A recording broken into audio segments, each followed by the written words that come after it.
Imagine a quiet village where secrets hide behind every smile until Miss Jane Marple steps in. In 10 thrilling mysteries, this sweet old lady, with a knack for noticing tiny clues, solves crimes that stump everyone else. From a murder in a vicar's study to a poisoned pie at a dinner party, a staged shooting, a creepy blue flower, a body on a train, a framed maid, a buried secret, a sneaky tape measure, a hidden fortune, and a deadly swim, Miss Marple's sharp instincts unravel it all. With her knitting needles clicking, she spots lies, catches killers, and brings justice, proving her heart and mind are always spot on. Chapter 1. The Murder at the Vicarage in the quiet village of St. Mary Mead, where everyone knew everyone else's business. Life moved slowly. The little houses with their neat gardens sat peacefully under the sun. But one summer day, something terrible happened that shook the village to its core. Colonel Prothero, a grumpy old man who lived in the big house called Old Hall, was found dead in the vicar's study. Someone had shot him, and the mystery of who did it would soon prove that Miss Jane Marple, the old lady with a knack for noticing things, had instincts sharper than anyone imagined. Miss Marple lived in a small cottage near the church. She was a tiny woman with white hair, always knitting or tending her roses. People thought she was just a sweet old lady who liked to chat about village gossip. But Miss Marple had a secret. She saw things others missed. She noticed how people acted, what they said, and what they didn't say. To her, the village was like a book, and every person's habits told a story. When Colonel Prothero was murdered, her sharp mind went to work. Colonel Prothero wasn't liked much. He was a rich man who bossed everyone around. He argued with his wife, Mrs. Prothero, who seemed tired of his loud voice. He clashed with his daughter, Lettuce, a dreamy girl who wanted freedom. He even had fights with Mr. Hawes, the nervous curate at the church, and Dr. Stone, an archaeologist digging near Old Hall. The village was full of people who didn't care for the colonel, and Miss Marple knew they gave many a reason to want him gone.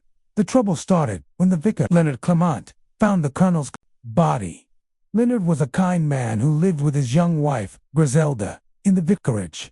That afternoon, Leonard had been out visiting a sick villager, and Griselda was at a tea party. The colonel had come to the vicarage to talk about church money, saying someone was stealing it.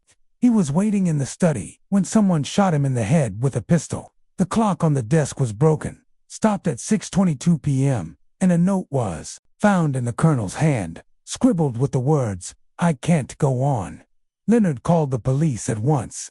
Inspector Slack, a brisk man who didn't like wasting time, arrived with his notebook.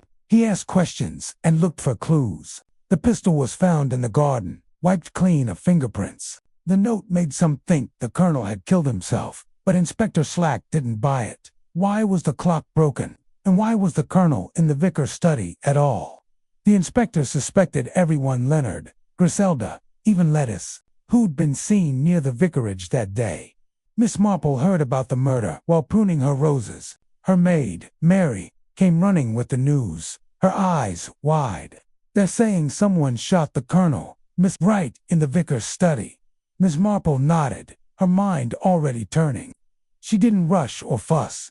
Instead, she sat in her armchair, knitting a pink scarf, and thought about the village. She remembered how Mrs. Prothero had looked sad at the market, how Lettuce had argued with her father about money, and how Dr. Stone had grumbled about the colonel's rules at the dig site. To Miss Marple, these little moments were like pieces of a puzzle. That evening, she visited the vicarage to bring Griselda some jam.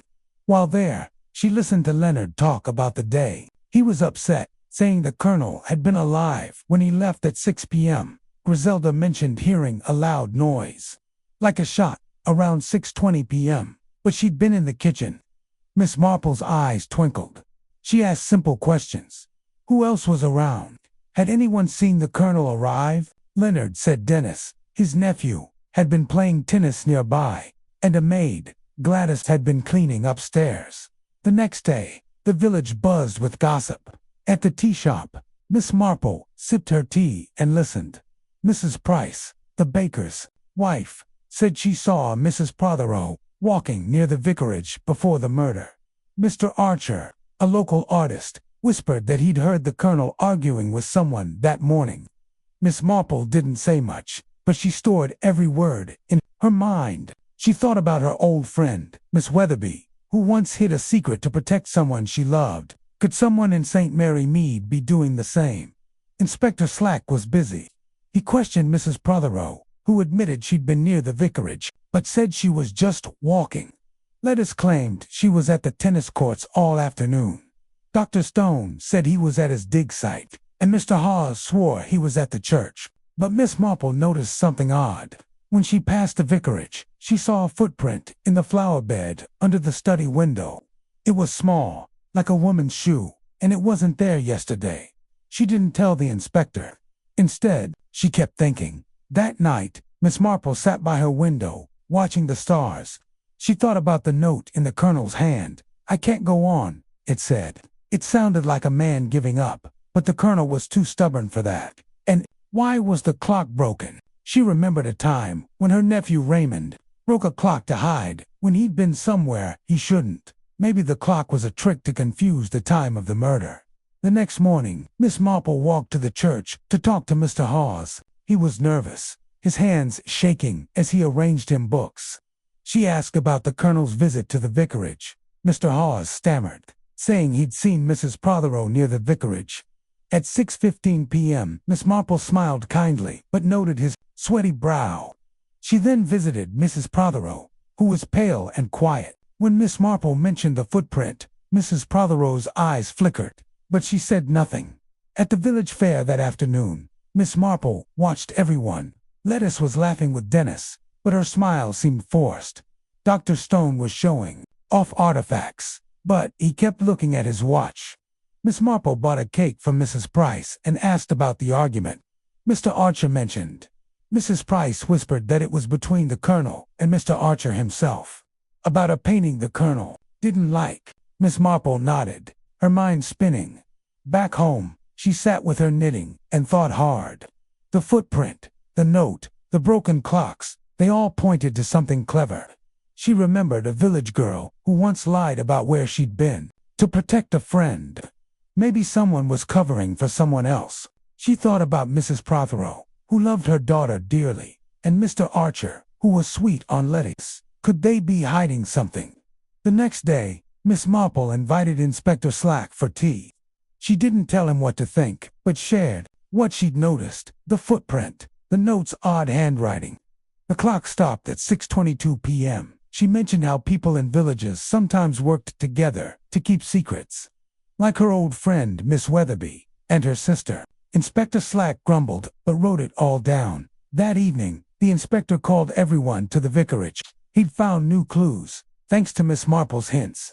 The note's handwriting matched Mr. Archer's, and the pistol belonged to him. Under pressure, Mr. Archer broke down. He admitted he'd been at the vicarage, arguing with the colonel about Lettice. The colonel had forbidden him from seeing her, calling him a penniless painter. In a fit of anger, Mr. Archer shot him. Mrs. Prothero, who'd seen it happen through the window, tried to protect him by planting the note and breaking the clock to muddle the time. The footprint was hers, left when she climbed through the window to stage the scene. Miss Marple sat quietly as Mr. Archer confessed. She felt sad, but knew justice was right. Mrs. Prothero cried, and Lettice hugged her mother. Inspector Slack thanked Miss Marple, though he didn't like admitting she'd helped. The village slowly returned to its peaceful ways, but everyone whispered about the old lady who saw everything. As Miss Marple knitted that night, she thought about how people's hearts could lead them astray. Mr. Archer's love for Lettice made him act foolishly, and Mrs. Prothero's love for her daughter made her lie. But Miss Marple's instincts, sharp as a needle, had seen through it all. She smiled, knowing St. Mary Mead was safe again, at least for now. Chapter 2. The Tuesday Night Club in the cozy village of St. Mary Mead. Miss Jane Marple's little cottage was a warm spot on chilly evenings. Her sitting room, with its soft chairs and crackling fire, felt like the heart of the village. One autumn night, Miss Marple invited a few friends over for what she called the Tuesday Night Club. The idea was simple. Each person would share a mystery they knew, and the others would try to solve it. Miss Marple, with her white hair and quiet smile, didn't seem like a detective, but her sharp eyes missed nothing. Tonight, her instincts would prove why she was always spot on. The group gathered around her tea table. There was Raymond West, Miss Marple's nephew, a writer who loved big ideas. His girlfriend, Joyce, an artist with a quick laugh, sat beside him. Dr. Pinder, the old village doctor, sipped his tea thoughtfully. Mr. Petherick, a lawyer with a neat mustache, loved puzzles. And Sir Henry Clithering, a retired police chief from London, was there, curious about this village game. Miss Marple knitted a blue scarf, listening as the others chatted about crimes and secrets. Raymond started the game. "I'll tell a story," he said, grinning. "It's a mystery I heard in London, and I bet none of you can solve it." Everyone leaned in, eager to hear. Miss Marple's needles clicked softly, but her ears were wide open. Raymond's story was about three friends: Mr. Jones, his wife, Mrs. Jones, and their friend, Miss Clark, who lived in a seaside town. They ate dinner together every night, sharing simple meals like fish or soup. One evening, they had tinned lobster, mushrooms, and a pie for dessert. The next morning, all three were sick. By noon, Mrs. Jones was dead, and the doctor said it was poisoning. The tinned lobster was tested, but it was fine. The mushrooms seemed safe too, though they were foraged from a nearby field. The pie was homemade, eaten by others, with no trouble. The police were puzzled.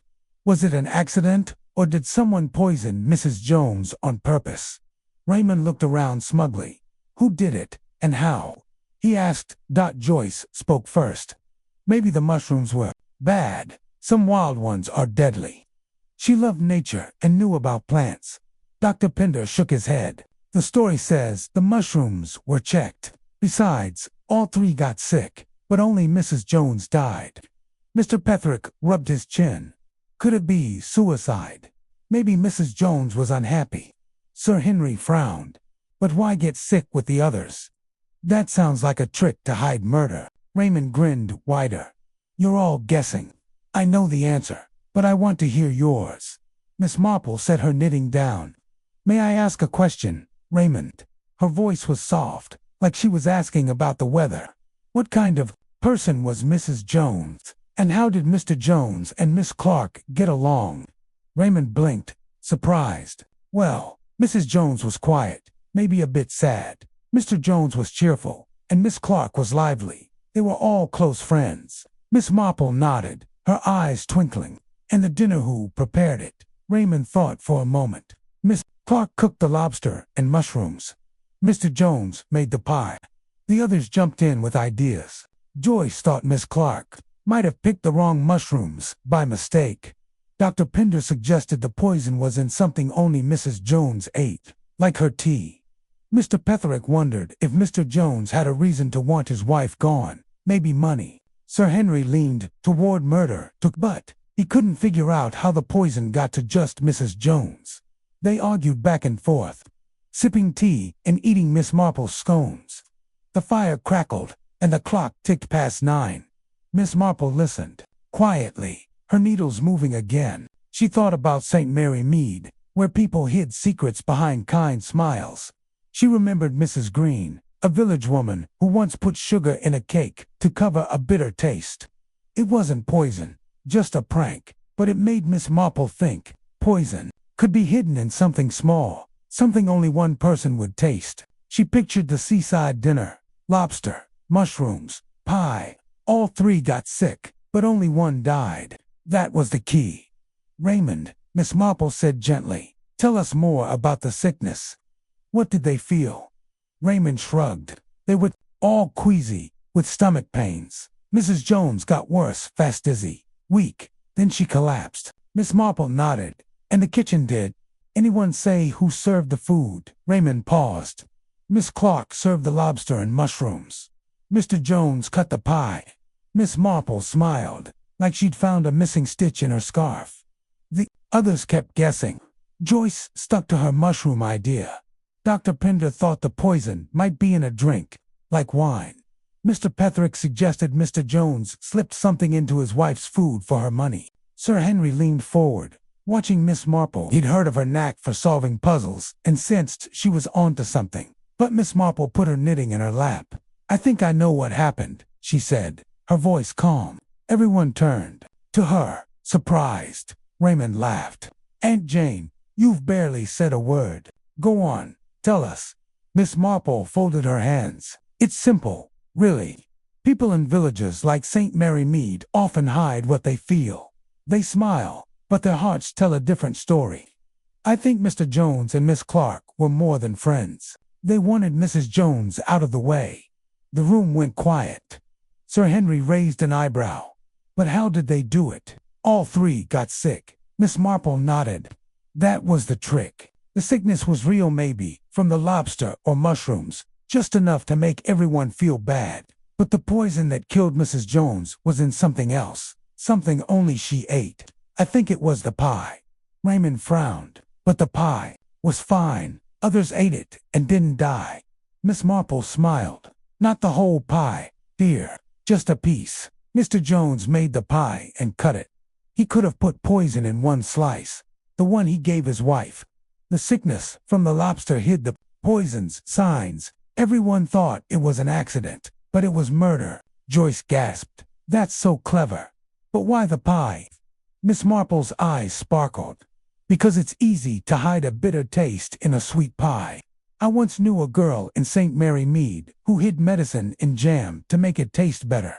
Mr. Jones knew his wife loved pie. He made sure her slice was deadly." Mr. Petherick nodded slowly. "But the motive?" Miss Marple sighed. "Love and greed. Mr. Petherick, Mr. Jones, and Miss Clark wanted to be together.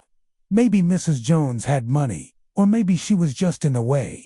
People do terrible things when they want something badly." Sir Henry clapped his hands. "Brilliant, Miss Marple. You've tied it up neatly." Raymond looked stunned. "That's exactly right. I didn't think you'd get it, Aunt Jane. The police found poison in Mrs. Jones's slice of pie, and Mr. Jones confessed when they caught Miss Clark lying about where she bought the mushrooms." Joyce laughed. "You're amazing, Miss Marple. How did you know?" Miss Marple picked up her knitting. "I just watch people, dear. In St. Mary Mead, I've seen how folks hide their feelings. Mr. Jones and Miss Clark sounded like two people with a secret, and the pie was the perfect place to hide a crime." She smiled, her needles clicking again. The Tuesday night club ended with everyone in awe. Dr. Pender said Miss Marple should be a detective. Mr. Petherick admitted her logic was better than his. Sir Henry winked, promising to bring her a harder mystery next time. Raymond hugged his aunt, still shocked she'd outsmarted him. Joyce sketched Miss Marple's face, muttering about her magic eyes. As her friends left, Miss Marple sat by the fire, her cottage quiet again. She thought about the seaside town, the pie, and the two lovers who thought they could fool everyone, but they couldn't fool her. Her instincts, sharp as ever, had seen the truth in a few simple clues. St. Mary Mead was peaceful tonight, but Miss Marple knew more mysteries would come, and she'd be ready, knitting and watching, always one step ahead. Chapter 3. A murder is announced in the quiet village of Chipping Cleghorn. Life was calm and predictable. People read the morning paper, sipped tea, and chatted about the weather. But one Friday, the local newspaper, the Chipping Cleghorn Gazette, printed something shocking. A murder is announced and will take place on Friday, October 29th, at Little Paddocks. At 6:30 p.m., the village buzzed with curiosity. Was it a joke? A game? Nobody knew, but everyone wanted to find out. Miss Jane Marple, visiting her friend in the village, heard the news and felt a tingle in her bones. Her instincts told her this was no game, and she was right. Little Paddocks was the home of Miss Letitia Blacklock, a kind but firm woman in her 60s.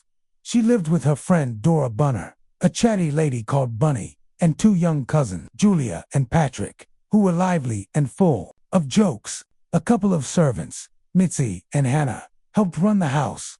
The newspaper announcement puzzled Letitia, but she laughed it off, expecting curious neighbors to show up.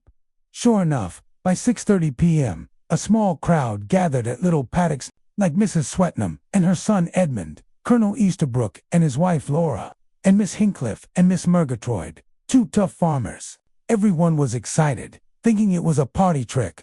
Miss Marple, staying with the vicar's wife, Mrs. Harmon, heard about the announcement and decided to visit. She arrived at Little Paddocks just as the clock struck 6:30. The lights went out, plunging the room into darkness. A man's voice shouted, "Stick him up." Then, 2 gunshots rang out, followed by a third. When the lights came back on, a young man lay dead in the doorway, a pistol beside him. Letitia was bleeding from her ear, grazed by a bullet. The crowd gasped, and Miss Marple's sharp eyes scanned the room. This was no game, it was murder.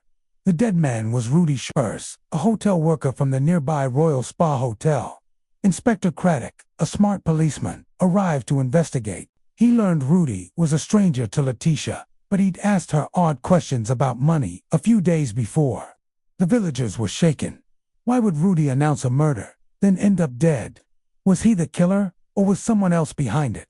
Inspector Craddock questioned everyone, but the answers were vague. Letitia said she didn't know Rudy. Bunny was confused, muttering about old friends. Julia and Patrick swore they were just playing cards when the lights went out. Miss Marple sat quietly, knitting a green shawl, watching everyone's faces. The next morning, Miss Marple sipped tea with Mrs. Harmon and shared her thoughts. People in villages like St. Mary Medond, chipping Cleghorn hide, things, she said. They smile, but their eyes tell secrets. She remembered a girl in her village who lied about a stolen ring to protect a friend. Could someone at Little Paddocks be hiding something? Mrs. Harmon nodded, amazed at Miss Marple's wisdom. Miss Marple visited Little Paddocks to offer her sympathies. She noticed small things. Letitia's ear wound was shallow, like it was planned. Bunny kept talking about old days and a rich man named Randall Gold. Julia seemed nervous when asked about the lights. Miss Marple's mind spun. She thought about the newspaper announcement. Who placed it? Rudy, or someone using him? She recalled a St. Mary Mead man who staged a fight to trick people. Maybe this murder was staged to hide a bigger plan. Inspector Craddock shared more clues. The pistol was Rudy's, but the bullets didn't match the graze on Letitia's ear. The lights went out because someone flipped the fuse. Rudy's hotel friends said he was desperate for money, but not a killer. Miss Marple listened, her needles clicking. She asked, "Did anyone check who saw the newspaper ad first?" Craddock blinked it. Letitia said she saw it that morning.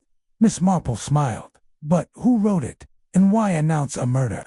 At the village shop, Miss Marple overheard Mrs. Swetnam talking about Randall Godler, a rich man who died years ago. His fortune was left to his wife, Belle. But if Belle died, it would go to Letitia or someone claiming to be her. Miss Marple's eyes narrowed. In St. Mary Mead, she'd known sisters who swapped places for fun. Could someone at Little Paddocks be pretending to be someone else? She kept her thoughts quiet but watched closely. The next day, tragedy struck again. Bunny, Letitia's friend, was found dead in her room, poisoned by a pill meant for Letitia.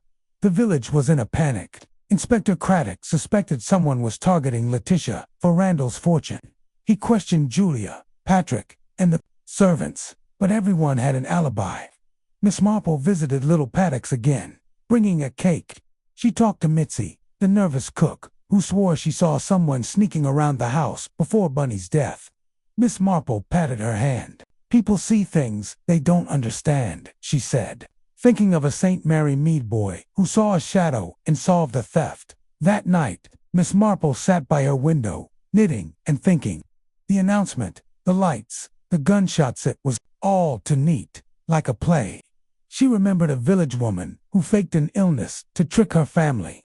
Maybe the murder was a show to hide the real crime. She thought about Letitia, always calm, and Bunny, who knew too much about the past. The fortune was the key, but who wanted it? Miss Marple met Inspector Craddock at the vicarage. She shared her ideas gently, like she was talking about flowers. The announcement was a trick, she said. Someone wanted Rudy to look like a killer, but he was just a pawn. The real murderer planned it all, maybe even the graze on Letitia's ear.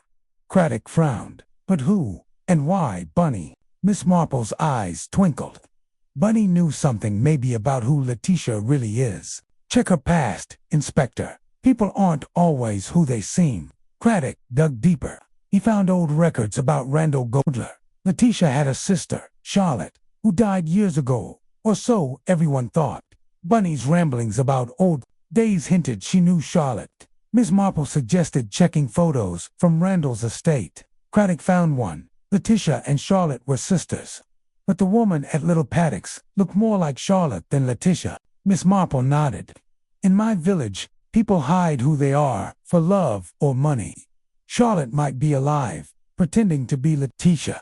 The inspector called everyone to Little Paddock's for a final meeting. He set a trap, asking about Randall's fortune. Letitia stayed calm, but Julia fidgeted. Miss Marple watched, her knitting still. Craddock revealed the truth. The real Letitia died years ago. Charlotte, her sister, had taken her place to claim the fortune after Belle Goldler's death. Rudy was hired to stage the murder, to make Charlotte look like a victim, but she shot him to keep him quiet. Bunny was poisoned because she suspected Charlotte wasn't Letitia. Julia and Patrick helped, hoping for a share of the money. Charlotte broke down, admitting she'd lived as Letitia for years, hiding her identity. She'd planned everything, the announcement, the lights, the shots to trick the village. But Miss Marple's instincts saw through the act. The police took Charlotte away, and Julia and Patrick confessed their part. The villagers were stunned, but relieved. Chipping Cleghorn felt safe again. Miss Marple returned to Mrs. Harmon's, knitting by the fire. She thought about Charlotte, driven by greed, and Bunny, lost to a secret. Her instincts had spotted the lies in small things: a wound, a nervous glance, a name from the past. Mrs. Harmon hugged her. "You're a wonder, Miss Marple." Miss Marple smiled. "I just know people, dear. They're the same in every village." Chapter 4. The Blue Geranium. The fire glowed warmly in Miss Jane Marple's cozy cottage in St. Mary Mead. It was another Tuesday evening, and her Tuesday night club was gathered again. The group: Raymond West, her writer-nephew; Joyce, his artist girlfriend; Dr. Pender, the old doctor; Mr. Patrick, the sharp lawyer; and Sir Henry Clethering, the retired police chief. Sipped tea and waited for the next mystery. Miss Marple sat knitting a yellow blanket, her eyes bright and watchful. Tonight, Sir Henry would tell a story, and Miss Marple's instincts would prove, once again, why they were always spot on. Sir Henry leaned forward, his voice low. "This is a strange one," he said. "It happened years ago in a town called Little Dean. A woman named Mary Pritchard died, and nobody could explain it. I want to see if you can." Everyone perked up, ready for a puzzle. Miss Marple's needles clicked softly, but her mind was already at work. Sir Henry began. Mary Pritchard was a sickly woman, always in bed, complaining of aches and fears. Her husband, George, was a kind man, tired from caring for her. They lived in a big house with Mary's sister, Frida, a quiet nurse who cooked and cleaned. A young maid, Rose, helped with chores. Mary's friend, Mrs. Wilson, often visited, bringing gossip. Mary was odd. She loved fortune-tellers and omens. One day a strange woman named Zarita, who called herself a seer, came to the house. She told Mary to beware the blue geranium. Mary was terrified, saying her wallpaper had flowers that turned blue one by one. First a primrose turned blue, then a hawk. When a geranium turned blue, Mary screamed she'd yawned. The next morning, she was dead. Sir Henry paused. The doctor said it was heart failure, natural for someone so frail. But the blue flowers were creepy. Nobody could explain them. Was it poison, a trick, or just her imagination?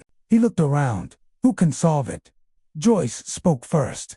Maybe the fortune teller poisoned her. She scared Mary to make her weak.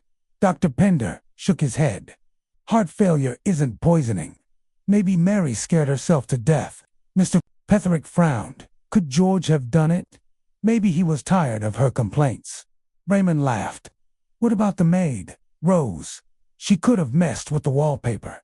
Sir Henry smiled. Good guesses, but there's more. Mary's sister Frida said she saw the flowers change color too, and George swore he locked the room at night. Miss Marple set her knitting down. Sir Henry, she asked softly, what was Mary like with her family? Was she kind, sir? Henry thought. Not really. She was bossy, always whining. George was patient, but Frida seemed worn out. Mrs. Wilson said Mary was hard to please. Miss Marple nodded.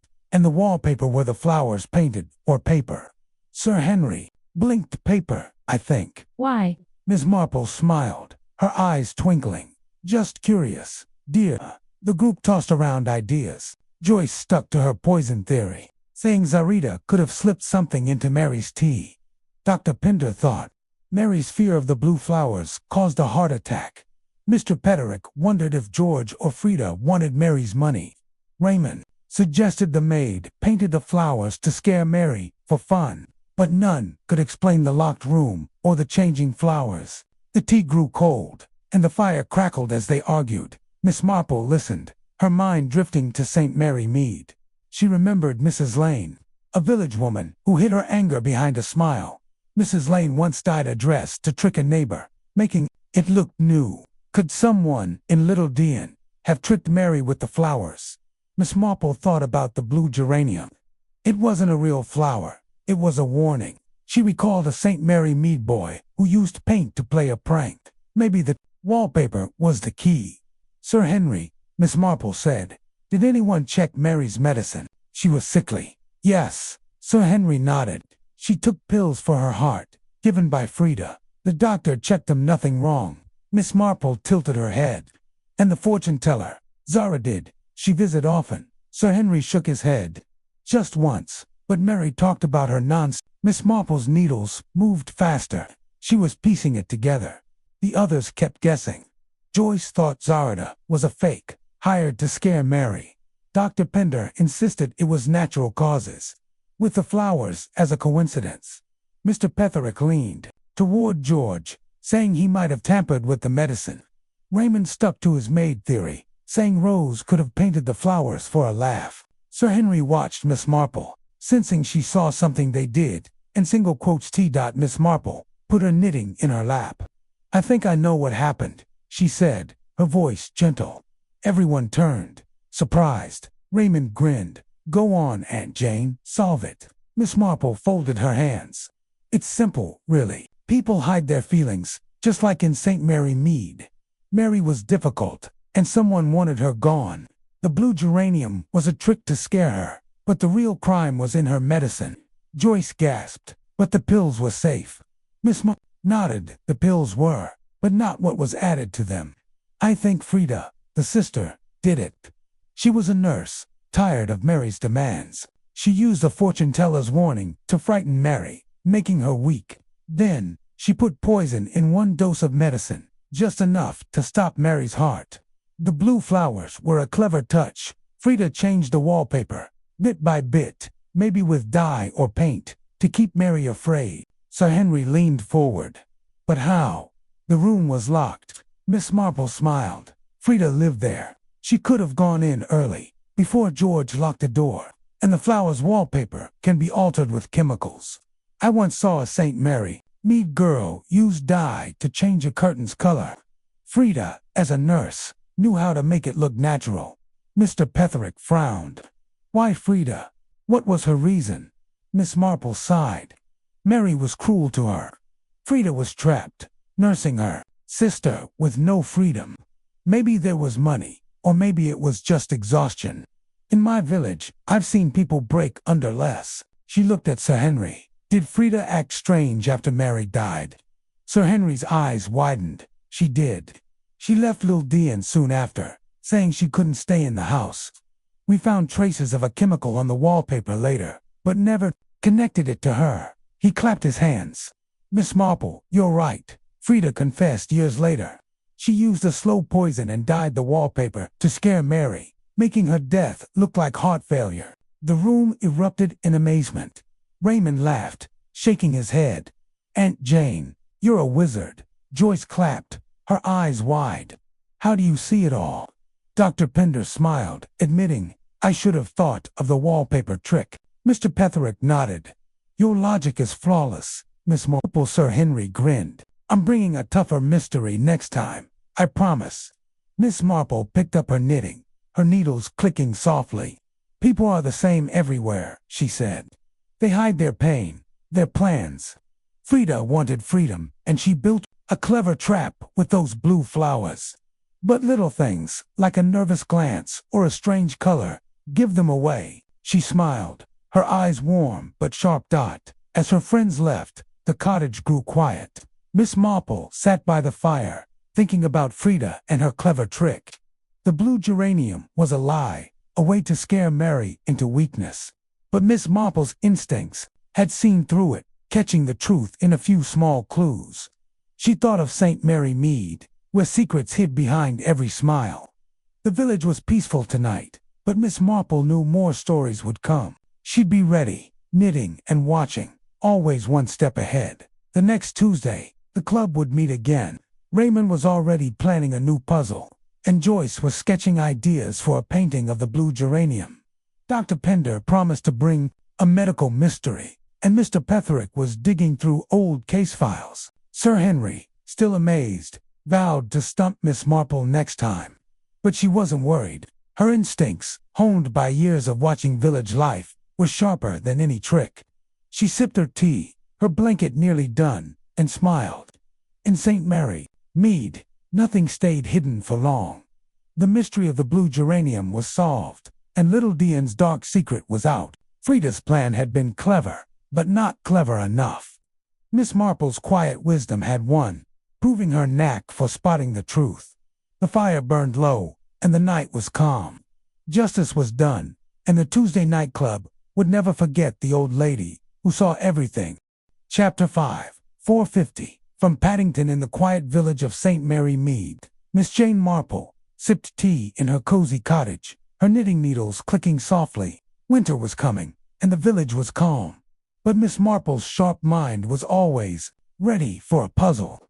One chilly December day, her friend Mrs. McGillicuddy burst in, her face pale and her eyes wide.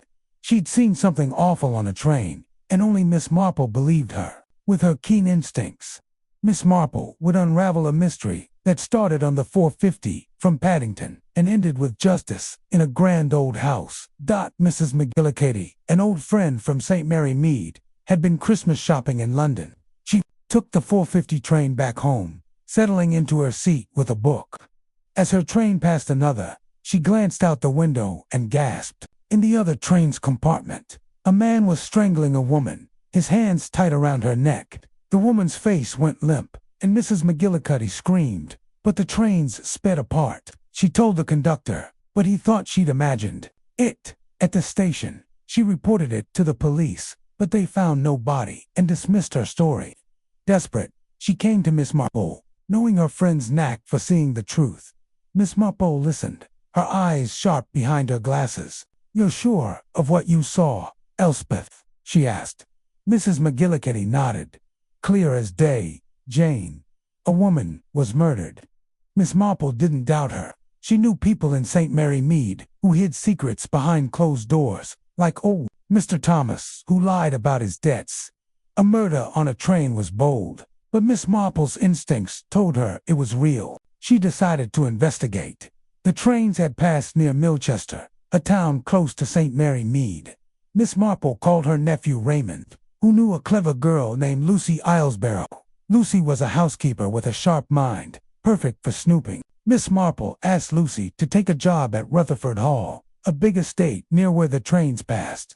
If a body was thrown from the train, it might be there. Lucy agreed, excited for a challenge. Rutherford Hall was home to the Crackenthorpe family. Old Mr. Crackenthorpe, a grumpy widower, lived with his daughter Emma, a kind woman who ran the house. His son Cedric, a painter, Harold, a banker, and Alfred, a shady businessman, visited often, arguing about money. A grandson, Alexander, and his friend James stayed for the holidays, playing in the grounds. Lucy arrived as the new housekeeper, charming everyone while keeping her eyes open. Miss Marple visited Milchester, staying with a friend near Rutherford Hall. She walked the railway tracks with Lucy, looking for clues. The trains had passed near a curve, where a body could be tossed into the estate's thick bushes. Miss Marple's instincts tingled. She remembered a St. Mary Mead girl who hid a stolen brooch in a hedge.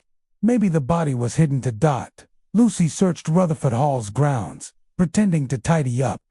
In a barn called the Long Barn, she found a woman's fur coat, torn and stained. Miss Marple examined it, noting a blonde hair and a cheap button. "This belonged to the victim," she said. "Someone hid it here." Lucy also found an old sarcophagus in the barn, filled with junk. Miss Marple's eyes narrowed. "Check. Inside, Lucy. People hide things in plain sight." The next day, Lucy opened the sarcophagus and gasped.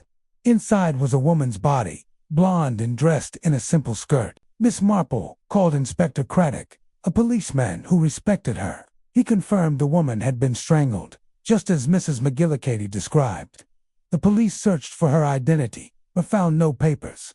The Crackenthorpe family was shocked. Emma said she didn't know the woman. Cedric claimed he was painting abroad when the murder happened. Harold and Alfred swore they were in London. Alexander and James, just boys, were confused but curious.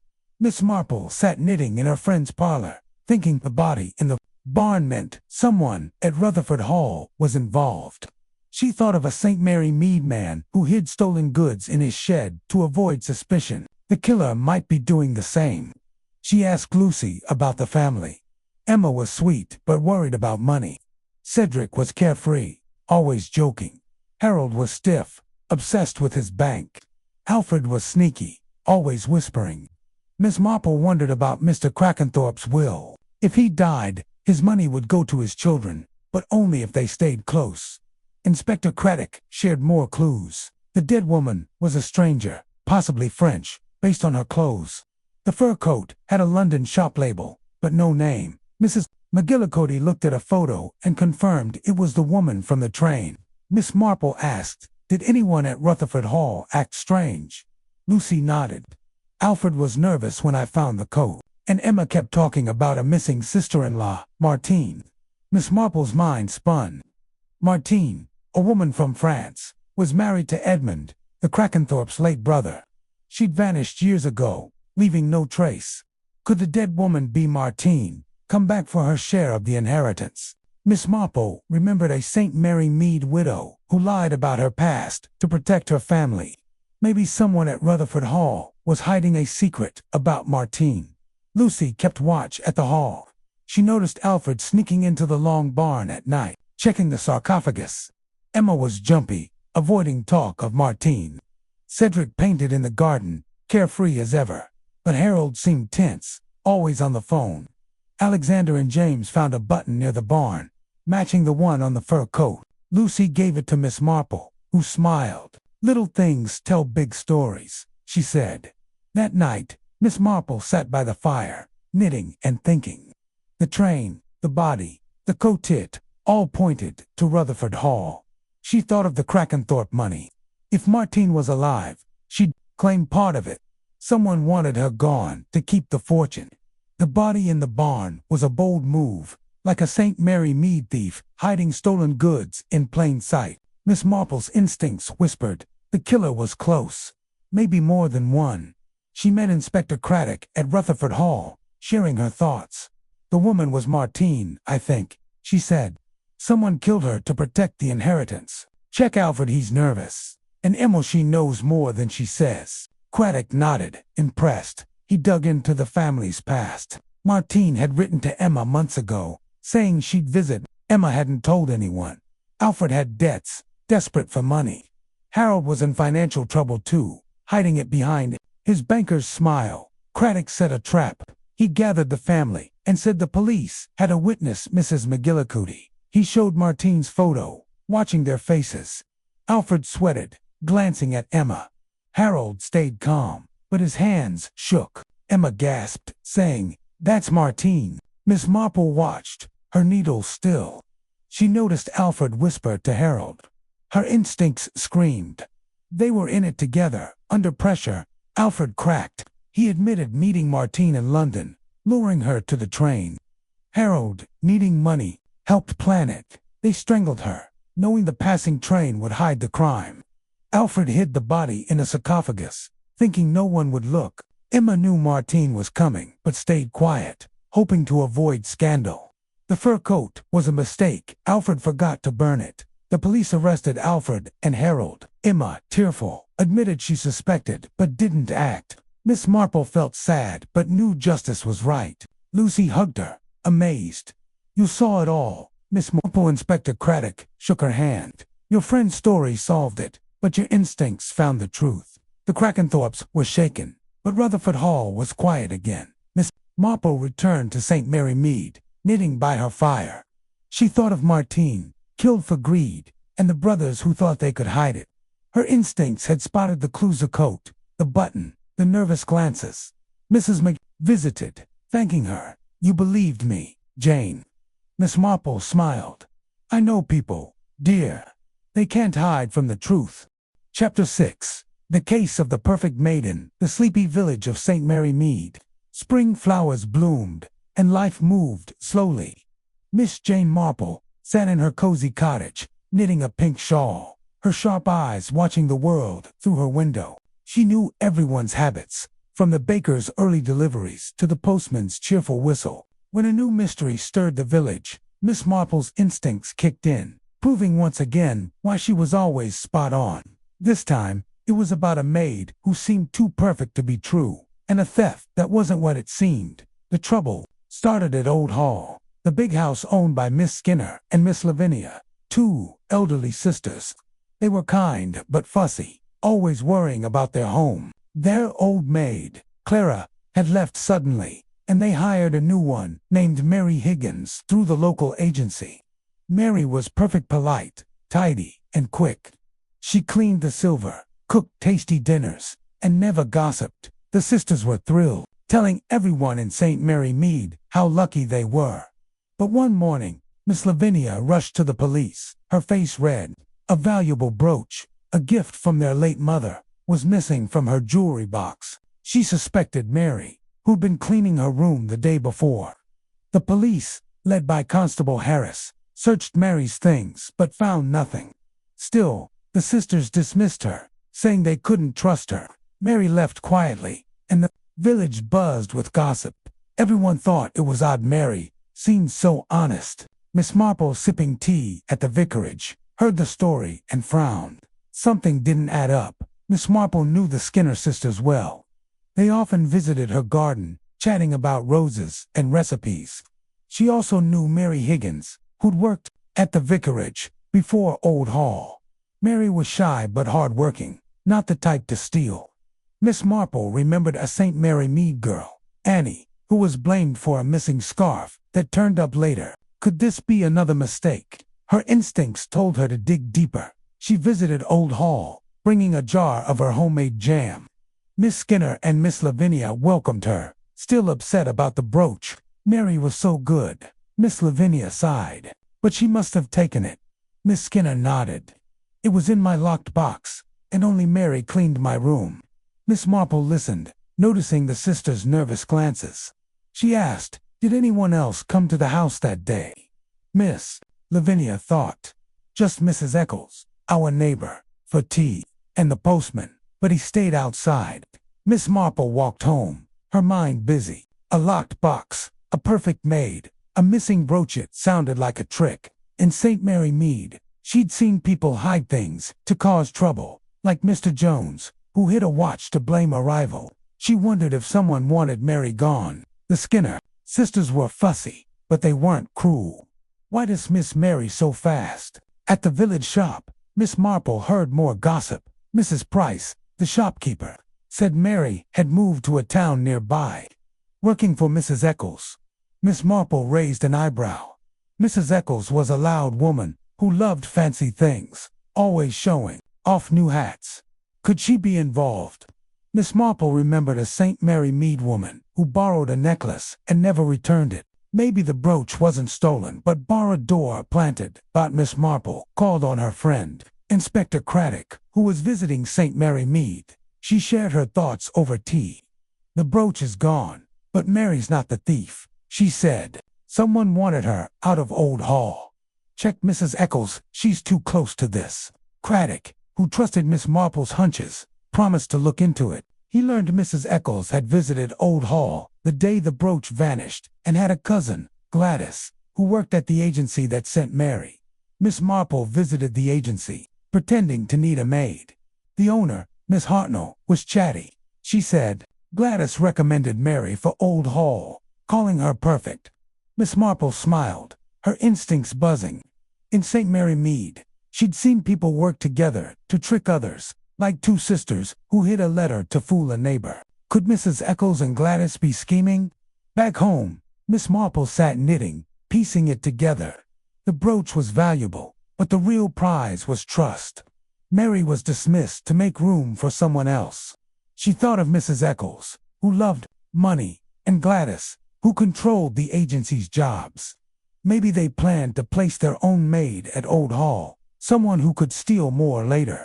The brooch was a decoy to ruin Mary's name. Miss Marple walked to Old Hall again, asking the sisters about the brooch's box. Miss Skinner showed her the small wooden box, its lock scratched.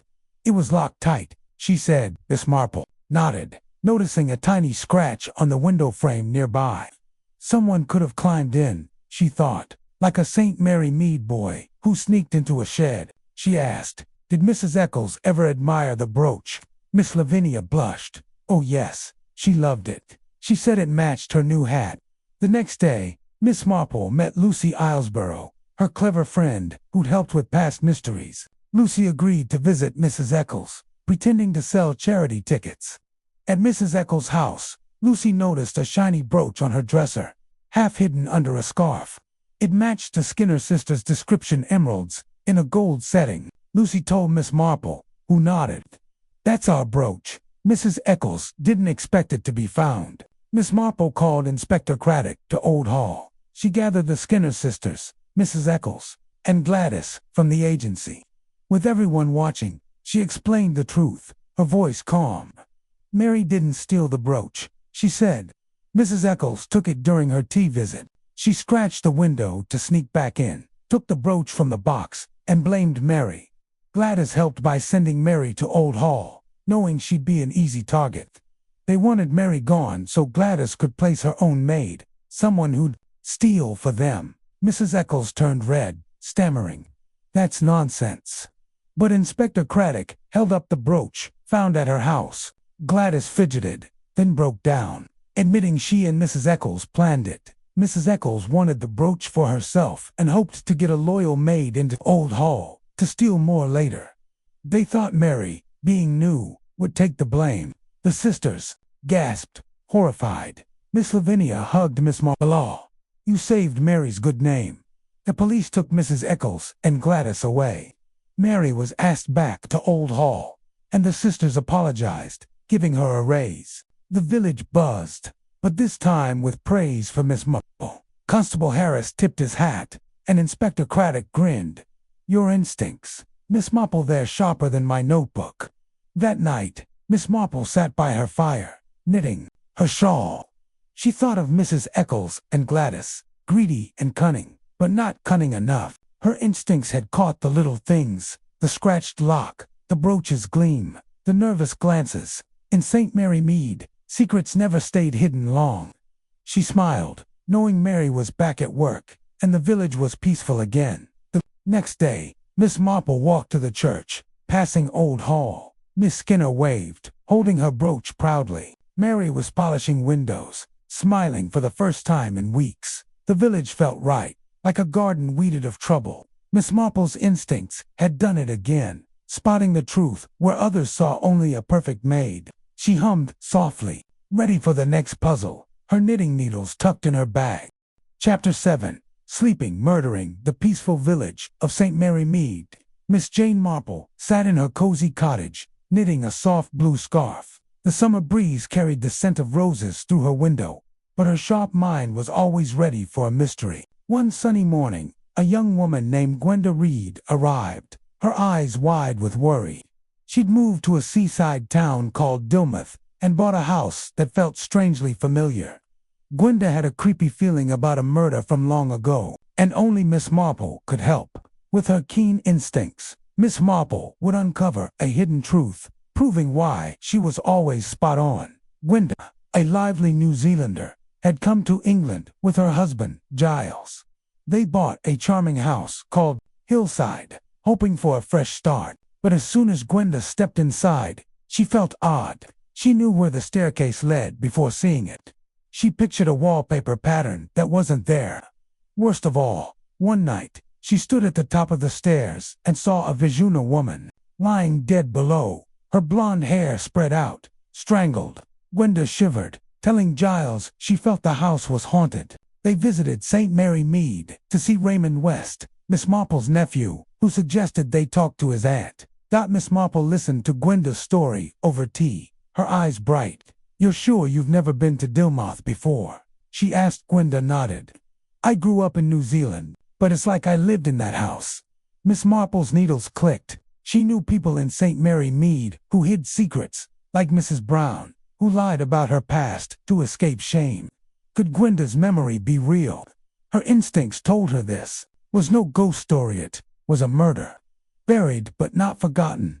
Miss Marple decided to visit Dilmouth with Gwenda and Giles. Hillside was a pretty house with a big garden, but it felt heavy, like it held a secret. Gwenda showed Miss Marple the stairs where she saw the vision. "It was so clear," she said. "A woman, dead, with a man standing over her." Miss Marple nodded, thinking of a St. Mary Mead boy who remembered a theft he saw as a child. She asked, "Did you find anything in the house? Old papers, maybe?" Giles shook his head. "Just some old letters, nothing special." Miss Marple walked the garden, noticing a spot where the path seemed new. "Was this always here?" she asked. Gwenda frowned. "No, the old gardener said it used to be a flower bed." Miss Marple's instincts tingled. A changed garden could hide something, like a St. Mary Mead farmer who buried stolen coins under his roses. She suggested digging up the spot later. In Dilmouth, Miss Marple and Gwenda asked around. The local shopkeeper, Mrs. Taylor, remembered Hillside from years ago. It was owned by Major Halliday, she said.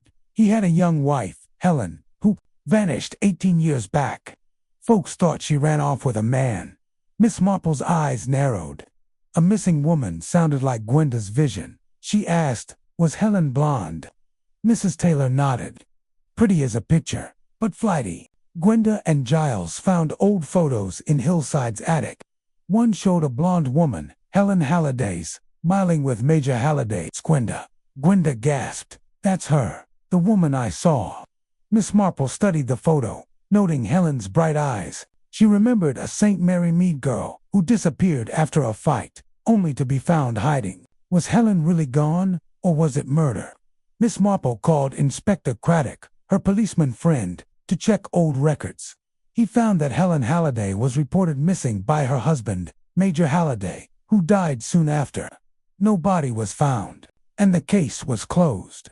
But Gwenda's vision made Miss Marple suspicious. She asked Gwenda, "Did you ever live in England as a child?" Gwenda paused. "My father sent me to New Zealand when I was 3. He lived in Dilmouth before that." Miss Marple's heart skipped. Gwenda might have lived in Hillside as a toddler, seeing something her mind buried. They dug up the garden's new path and found nothing but dirt. But Miss Marple noticed a loose stone near the house.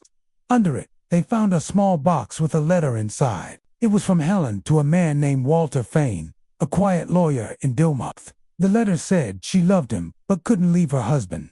Miss Marple's instincts buzzed. Love could lead to trouble, like a St. Mary Mead couple who fought over jealousy. Miss Marple and Gwenda visited Walter Fane, now a shy, middle-aged man. He admitted loving Helen but said she chose to stay with Major Halliday.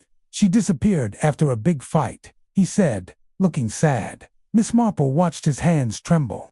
She also met Dr. Kennedy, Helen's brother, who lived nearby.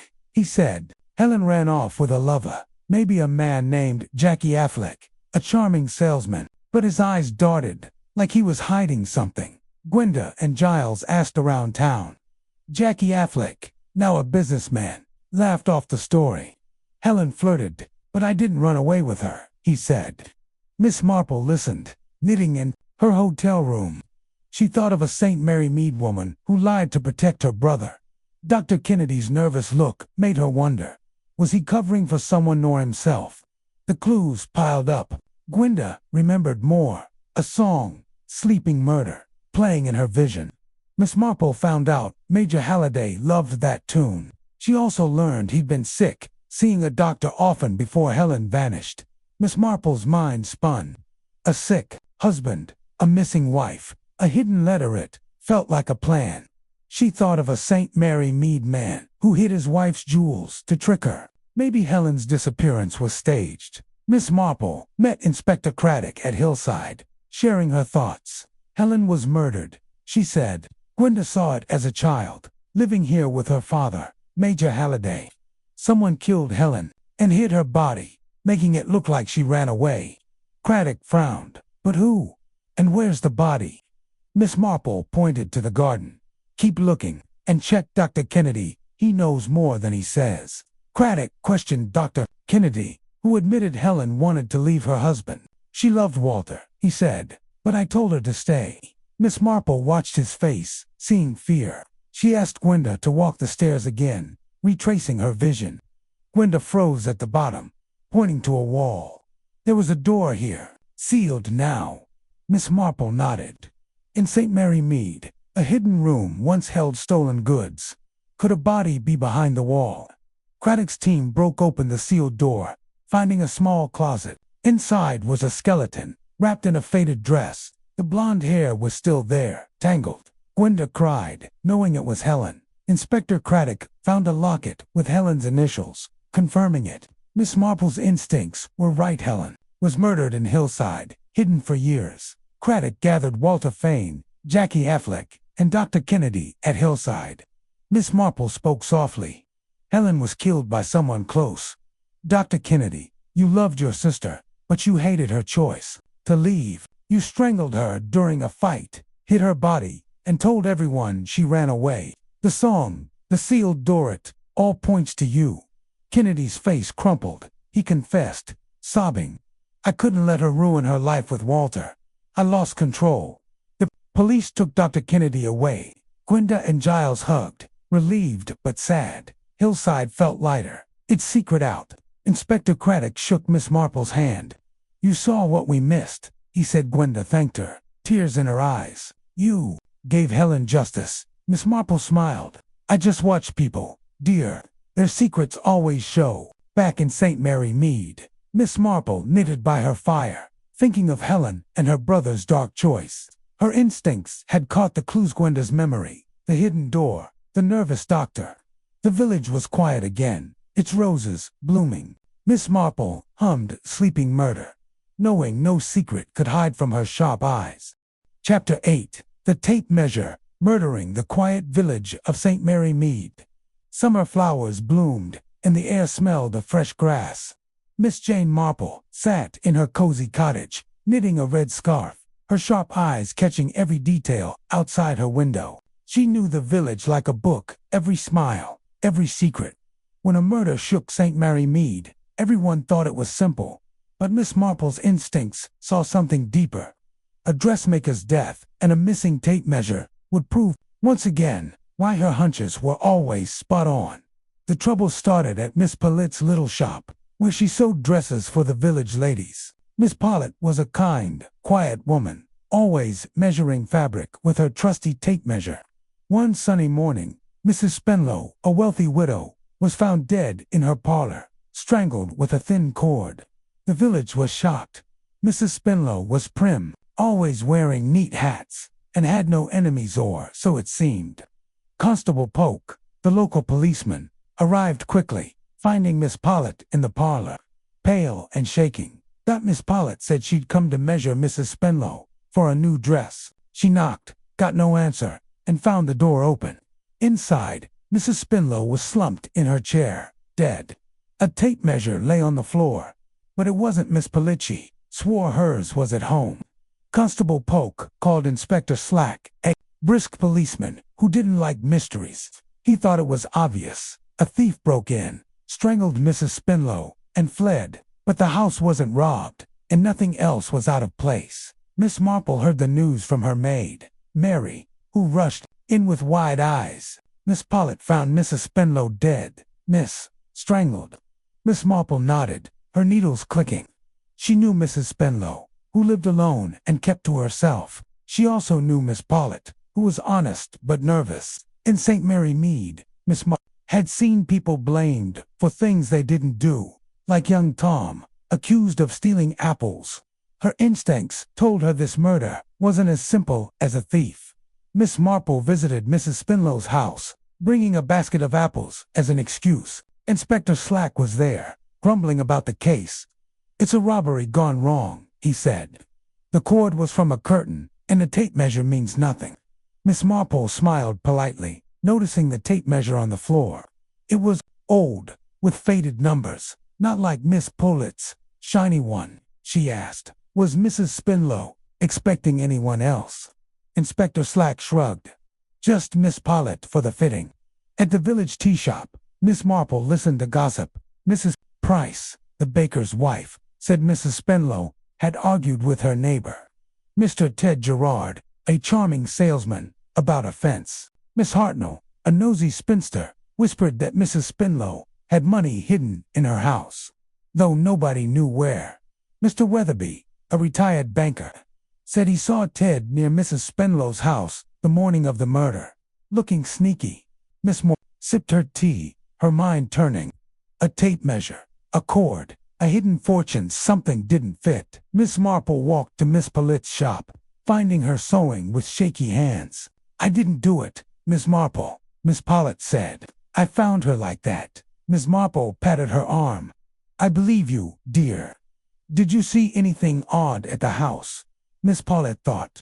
"Just the tape measure right, wasn't mine, and the window was open a crack." Miss Marple's eyes twinkled. In St. Mary Mead, she'd seen a boy sneak through a window to play a prank. Maybe someone else entered Mrs. Spinlow's house.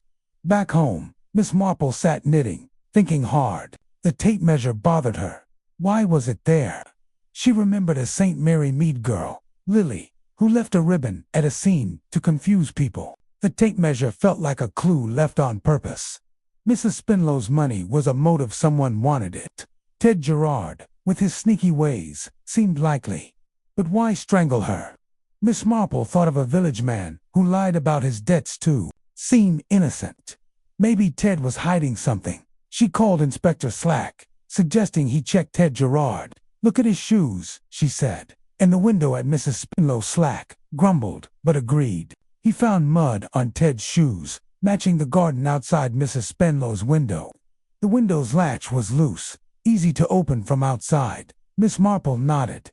Ted knew Mrs. Spinlow had money. He might have planned to steal it. Miss Moore visited Mrs. Price, asking about Ted. "He's always short on cash," Mrs. Price said. "He borrowed from Mrs. Spinlow once and never paid her back." Miss Marple's instincts buzzed. In St. Mary Mead, she'd seen greed lead to trouble, like Mr. Jones hiding stolen coins. Ted's charm hid a desperate side. She wondered if he'd brought the tape measure to make it look like Miss Pollitt's fault. At the church, Miss Marple met Miss Hartnell, who mentioned seeing Ted with a bundle of cloth the day before the murder. "Looked like curtain fabric," she said. Miss Marple's heart skipped. The cord that strangled Mrs. Spinlow was from a curtain. Could Ted have planned it all? She thought of a St. Mary Mead woman who used a scarf to trick a neighbor. The tape measure and cord were Ted's tools to shift blame. Miss Marple asked her friend Lucy Islesborough, a clever housekeeper, to visit Ted's lodgings, pretending to sell raffle tickets. Lucy noticed a torn curtain in his room, missing a cord. She also found a scrap of paper with Mrs. Spinlow's address and the word money. Lucy told Miss Marple, who smiled. Ted planned to rob her, but it went wrong. He left the tape measure to point to Miss Pollitt. Miss Marple met Inspector Slack at the police station, sharing her theory. "Ted Gerard killed Mrs. Spinlow," she said. "He sneaked through the window, looking for her money. When she caught him, he strangled her with the curtain cord. The tape measure was a trick to blame Miss Pollitt, making it look like she was there." Slack frowned. "But why not take the money and run?" Miss Marple sighed. He panicked. "In St. Mary Mead, I've seen people act foolishly when scared." Inspector Slack gathered Ted, Miss Pollitt, and the villagers at Mrs. Spinlow's house. He showed the muddy shoes and the torn curtain. "We found your fingerprints on the window latch, Ted," he said. Ted's face went white. He stammered, then confessed. "I needed her money." He he said. "She caught me searching her parlor. I didn't mean to kill her, but she screamed. I used a cord, then dropped the tape measure to blame Miss Pollitt." The villagers gasped. Miss Pollitt cried, relieved. The police took Ted away. Miss Pollitt thanked Miss Marple, her hands steady now. "You saved me," she said. Inspector Slack shook his head, amazed. "You saw the tape measure for what it was. Miss Marple alive."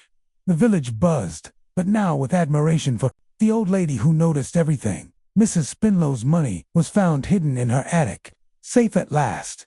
That night, Miss Marple sat by her fire, knitting her scarf. She thought of Ted, driven by greed, and Miss Pollitt, nearly ruined by a trick. Her instincts had caught the clues: the tape measure, the muddy shoes, the torn curtain.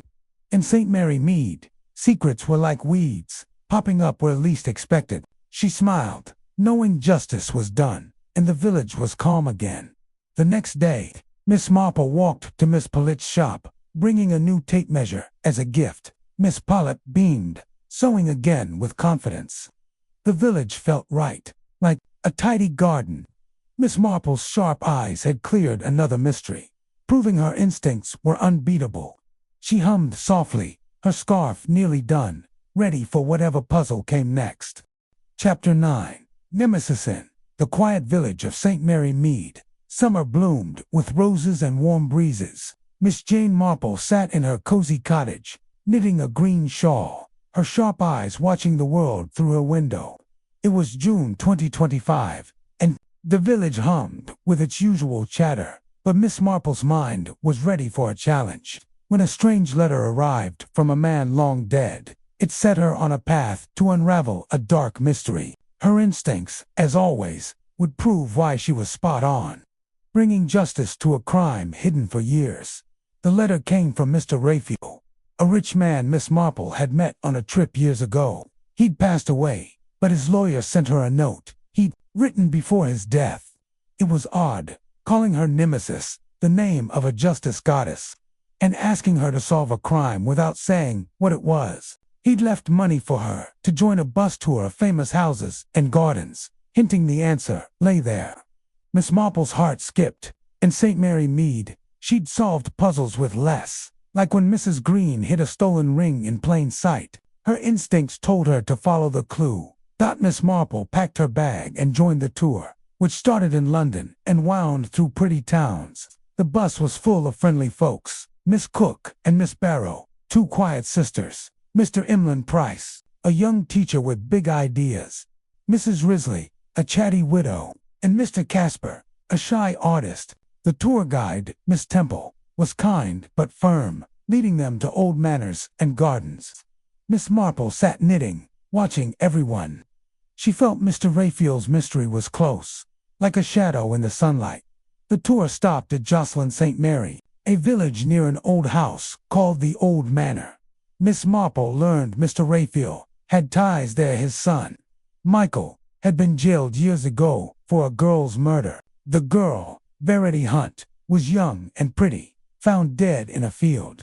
Everyone thought Michael did it, but Mr. Raphael never believed it. Miss Marple's instincts buzzed. In St. Mary Mead, she'd seen people blamed wrongly, like young Tom, accused of theft. Was Michael innocent? At the Old Manor, Miss Marple met three sisters: Clotilde, Lavinia, and Anthea, who owned the house. Clotilde was tall and serious. Lavinia was gentle, and Anthea was nervous, always fidgeting. They welcomed the tour, but Miss Marple noticed their eyes dart when Verity's name came up. Miss Temple, the guide, knew Verity too. She'd been her teacher. One night, Miss Temple fell ill after a walk, saying she saw something strange about Verity. The next day, she died in her sleep, poisoned. The tour was shaken, and Miss Marple knew it wasn't an accident. She called Inspector Craddock, her policeman friend, who came to Jocelyn St. Mary. He found poison in Miss Temple's tea, but no one admitted serving it. The tour group was questioned. Miss Cook said she saw Anthea near Miss Temple's room, but Anthea swore she was in the garden. Mr. Emlyn said he heard a whisper about Verity's death being a mistake. Mrs. Risley gossiped about Clotilde's love for Verity, calling her like a daughter. Miss Marple knitted, listening closely. She thought of a St. Mary Mead woman who hid her anger behind kindness. Someone was lying. Miss Marple walked the manor's grounds, noticing a hidden path to a shed. Inside, she found old photos of Verity with Clotilde, smiling like family. She remembered a St. Mary Mead girl who kept secrets for love, like hiding a letter for her sister. Could Clotilde have loved Verity too much? Miss Marple asked Lavinia about Verity. She was sweet, Lavinia said, tearing up. Clotilde raised her after her parents died. But Michael, he was trouble. Anthea nearby looked scared, muttering about mistakes. That night, Miss Marple sat in her room, knitting and thinking. Mr. Raphael's letter called her nemesis, a bringer of justice. Verity's murder and Miss Temple's death were linked. She recalled a St. Mary Mead man who poisoned a rival to keep a secret. The poison in Miss Temple's tea meant someone feared what she knew. Clotilde's love for Verity felt intense, almost possessive. Miss Marple's instincts whispered. The truth was in the old manor. She talked to Mr. Emlyn, who admitted Verity had been unhappy, wanting to leave Jocelyn St. Mary. She loved Michael, he said, but Clotilde hated him. Miss Marple nodded. In St. Mary Mead, jealousy led to trouble, like when Mrs. Lane sabotaged a neighbor's garden. She asked Inspector Craddock to check Verity's death records. He found the case was rushed. Michael was blamed with little proof, and Clotilde testified against him. Miss Marple visited the manor again, bringing a cake. She chatted with the sisters, watching their faces. Clotilde was calm, but her hand shook when Verity's name came up. Anthea fidgeted, avoiding Miss Marple's eyes. Lavinia seemed sad, saying Verity wanted to be free. Miss Marple noticed a locked drawer in Clotilde's desk. In St. Mary Mead, locked things hid secrets, like Mr. Jones's hidden diary. She wondered what Clotilde kept there. Inspector Craddock searched the manor with permission. In the drawer, he found Verity's diary, hidden for years. It said she loved Michael and planned to run away with him. Clotilde had begged her to stay, growing angry. The last entry read, "I'm scared of her." Miss Marple's heart sank. Clotilde's love had turned dark, like a St. Mary Mead mother who controlled her son too tightly. Craddock gathered the tour group and the sisters at the old manor. Miss Marple spoke softly, her voice steady. "Mr. Raphael sent me to find justice for Verity. She didn't run away. She was murdered by someone she trusted. Clotilde, you loved Verity like a daughter, but when she chose Michael, you couldn't bear it. You killed her in a rage and hid her body in the field, blaming Michael. Miss Temple knew something was wrong, so you poisoned her to keep her quiet." Clotilde's face went white. Anthea gasped, crying, "I knew she was hiding something." Clotilde tried to deny it, but Lavinia broke down, admitting she'd suspected Clotilde for years. She was so angry, Lavinia sobbed. Clotilde collapsed, confessing, "I couldn't lose Verity," she said. "I hid her diary and let Michael take the blame. She'd poisoned Miss Temple's tea, fearing her questions about Verity. The police took Clotilde away. Michael, now freed from prison, thanked Miss Marple through Inspector Craddock." The tour group was stunned, whispering about the old lady's wisdom. Mrs. Risley hugged her, saying, "You're a marvel." Mr. Emlyn shook his head, amazed. Miss Cook and Miss Barrow nodded, impressed. The manor felt lighter, its secrets out. Miss Marple returned to St. Mary Mead, knitting by her fire. She thought of Clotilde, driven by a twisted love, and Verity, lost too soon. Her instincts had caught the clues to diary, Clotilde's shakes, Anthea's fear. Mr. Raphael's letter had led her to justice, just as he hoped. In St. Mary Mead, secrets were like weeds, but Miss Marple's sharp eyes always found them. The next day, she walked to the village shop, passing children playing. Mrs. Price waved, telling everyone how Miss Marple solved the manor mystery. The village felt calm, its roses bright. Miss Marple smiled, her shawl nearly done, ready for the next puzzle. She'd answered Mr. Raphael's call, proving she was Nemesis, a bringer of truth. Justice was done, and St. Mary Mead slept peacefully, under her watchful gaze. Chapter 10, The Companion Inn. The cozy glow of Miss Jane Marple's cottage in St. Mary Mead. The fire crackled on a warm June evening in 2025. It was another meeting of the Tuesday Night Club, where her friends gathered to share mysteries and test their wits. Raymond West, her writer-nephew, sat with his artist girlfriend, Joyce. Dr. Pinder, the old village doctor, sipped tea, while Mr. Petherick, the sharp lawyer, adjusted his glasses. Sir Henry Clethering, the retired police chief, grinned, ready to tell tonight's tale. Miss Marple knitted a lavender scarf, her eyes sharp as ever. Her instincts, honed by years of watching Village Secrets, would soon prove why they were always spot on. Sir Henry leaned forward, his voice low. This one's from years ago, on a sunny island called St. Honor. 2 women, a drowning, and a mystery nobody cracked. Let's see if you can solve it. The group leaned in, eager. Miss Marple's needles clicked softly, but her mind was already racing. He began. Miss Amy Dorrant and her companion, Miss Mary Barton, were English women, vacationing on St. Honor. Amy was rich, cheerful, and sickly, needing Mary's help to get around. Mary was quiet, strong, and loyal, always at Amy's side. They stayed at a small hotel, swimming in the warm sea and chatting with other guests. One morning, they went for a swim. Amy was found drowned later, her body floating in a cove. The police called it an accident. She wasn't a strong swimmer, and the current was tricky. But then Mary was found dead in her room. A note saying, "I can't live with myself." The police said it was suicide, but Sir Henry wasn't sure. Was it an accident, or something darker? He asked. Joyce spoke first. Maybe Mary felt guilty for not saving Amy and took her own life. Dr. Pender shook his head. But why? She was a good swimmer. She could have helped Amy. Mr. Petherick frowned. Could Mary have drowned Amy for money? Maybe the note was fake. Raymond grinned. What if a hotel guest did it? A secret lover, maybe. Sir Henry smiled. Good guesses, but there's more. Amy's money went to a cousin in England. Mary had no family, and her note was in her handwriting. Miss Marple set her knitting down. Sir Henry, she asked softly, what were Amy and Mary like together? Were they happy? Sir Henry thought. Amy was bossy, always telling Mary what to do. Mary was patient, but some guests said she looked tired, even sad. Miss Marple nodded. And the drowning, did anyone see it happen? Sir Henry shook his head. They swam alone. A fisherman found Amy's body hours later. Miss Marple's eyes twinkled. Interesting. The group tossed ideas around. Joyce thought the current was to blame, and Mary's guilt drove her to suicide. Dr. Pinder suggested Amy's heart gave out, and Mary felt responsible.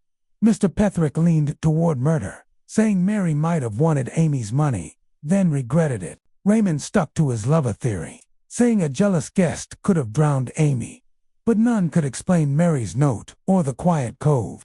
The tea cooled, and the fire crackled as they argued. Miss Marple listened, her mind drifting to St. Mary Mead. She remembered Mrs. Lane, who smiled but hid her anger at a bossy friend. Could Mary have resented Amy? Miss Marple thought about the drowning. A strong swimmer like Mary could save Amy, unless she didn't want to. She recalled a St. Mary Mead girl who faked a letter to trick a neighbor. The note in Mary's handwriting felt too neat, like a plan. Sir Henry, Miss Marple said, did anyone check Amy's health? Was she really sickly? Sir Henry nodded. She had a weak heart, but the doctor said drowning caused her death, not her heart. Miss Marple tilted her head, and Mary's ruminy signs of a struggle. Sir Henry shook his head. Clean, except for the note and a bottle of sleeping pills. Miss Marple's needles moved faster. She was piecing it together. The others kept guessing. Joyce stuck to her accident theory, saying Mary's guilt was real. Dr. Pender thought Amy's heart made her sink, and Mary blamed herself. Mr. Pett suggested Mary killed Amy for a hidden reason, then took her own life. Raymond insisted a third person was involved, maybe a guest who fled. Sir Henry watched Miss Marple, sensing she saw something they DI'd in single quotes. Miss Marple put her knitting in her lap. I think I know what happened, she said, her voice gentle. Everyone turned, surprised. Raymond grinned. Go on, Aunt Jane. Crack it. Miss Marple folded her hands.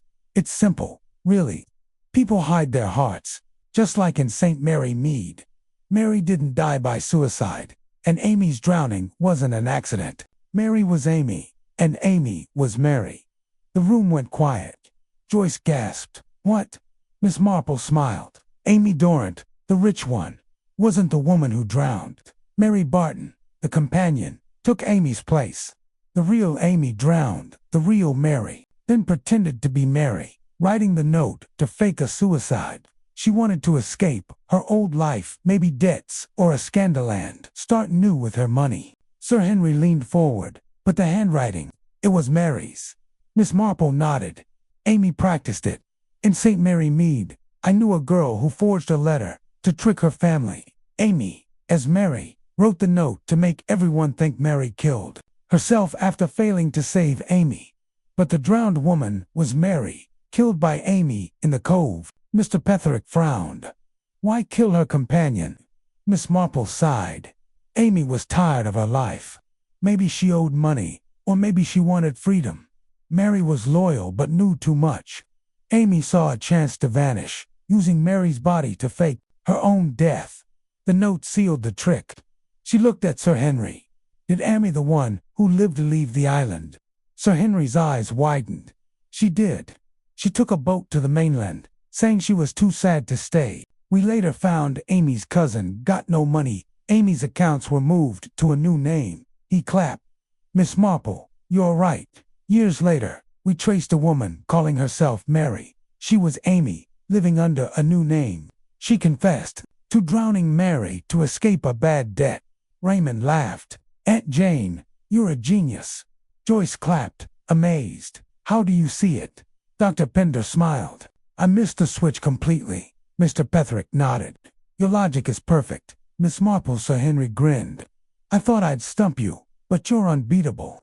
Miss Marple picked up her knitting, her needles clicking softly. People are the same everywhere, she said. Amy hid her plan behind a sad face, like folks in St. Mary Mead. But little things, the note. Mary's strength, Amy's quick exit gave her away. She smiled, her eyes warm, but sharp. As her friends left, the cottage grew quiet. Miss Marple sat by the fire, thinking of Amy and her cold plan. The drowning, the note, it was clever, but not clever enough. Her instincts had caught the truth in a few small clues. St. Mary Mead was peaceful tonight, its roses glowing under the moon. The Tuesday nightclub was over, but Miss Marple knew more mysteries would come. She'd be ready, knitting and watching, always one step ahead. The next morning, she walked to the village shop, passing children laughing. Mrs. Price waved, telling everyone how Miss Marple solved the island mystery. The village felt calm, its secrets safe for now. Miss Marple hummed, her scarf nearly done, ready for the next puzzle. Amy's trick had failed, and justice was done, thanks to an old lady's sharp eyes.